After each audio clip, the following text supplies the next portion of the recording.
Sənə də çay sütüm içirsənmi? Yanında şirnet olsa pis olmaz. Şirniyyatımız qutarıb, yoxdur. Amma istəsən 10 dəqiqə hazırlaya bilərəm. 10 dəqiqə şirnet hazır olur. Mərcə girək. Mərci deyək. 10 dəqiqə şirnet hazır olsa, mən sana 100 manat verəcəm. Hazır Dəqiq olmasa- 100 manat söz versən verəsən. Hə, hazır olmazsa sən mənə 50 manat verəsən. Mən razı. 10 dəqiqə şirniyyat hazırlayırıq. Həqiqətən də 10 dəqiqədə hazırlanan bir şirniyyatdır.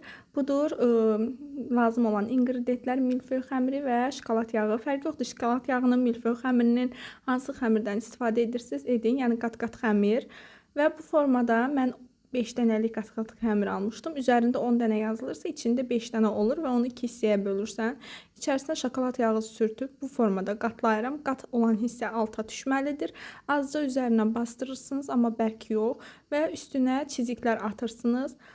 Daha sonra isə çizikləri atandan sonra bütün xəmirləri bu hala salandan sonra qızlar bunu batırırıq yumurta ağına, daha sonra isə pesoka və 180 dərəcə qızdırılmış sobada bişirirsiniz. Burada bir səhv etdim.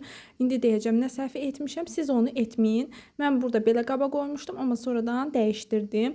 Altına yağlı kağız qoyulmuş, tavaya əlavə etdim və 180 dərəcədə bişirdim. Çox super, xırtıltısı isə möhtəşəmdir.